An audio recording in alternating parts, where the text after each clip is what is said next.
പട്ടികജാതി വകുപ്പിന് കീഴിൽ പ്രവർത്തിക്കുന്ന centre for research and education for social transformation fund അനുവദിച്ച സർക്കാർ 2024-25 വർഷത്തെ ബജറ്റ് പ്രപ്പോസൽ തുകയായി 78 ലക്ഷം രൂപയാണ് അനുവദിച്ചത്.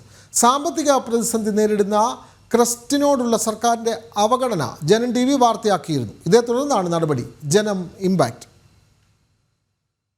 പട്ടികജാതി വകുപ്പിന് കീഴിൽ പ്രവർത്തിച്ചു വരുന്ന centre for research and education for social transformation എന്ന ക്രസ്റ്റ് വകുപ്പിന് കീഴിൽ നിലനിർത്തുവാനും ക്രസ്റ്റിൽ നടന്നുവരുന്ന PGCCPD എന്ന കോഴ്സ് ആരംഭിക്കുന്നതിനുമായാണ് തുക അനുവദിച്ചത്.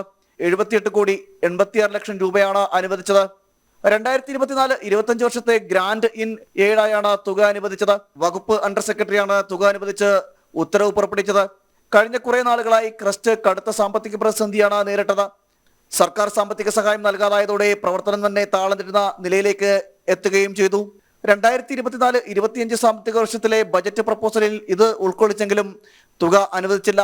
ഇതോടെ ജീവനക്കാരുടെ ശമ്പളം, ഹോസ്റ്റൽ വാടക, ഉപകരണങ്ങളുടെ വാർഷിക മെയിൻ്റനൻസ് കരാറുകൾ, മറ്റ് പ്രവർത്തന ചെലവുകൾ അടക്കം താളം തെറ്റി മാസങ്ങളോളം മുടങ്ങിക്കിടക്കുന്ന സ്ഥിതിയിലുമായി. ജീവനക്കാർ അനുഭവിക്കുന്ന ദുരിതം ജനം TV വാർത്തയാക്കുകയും ചെയ്തു.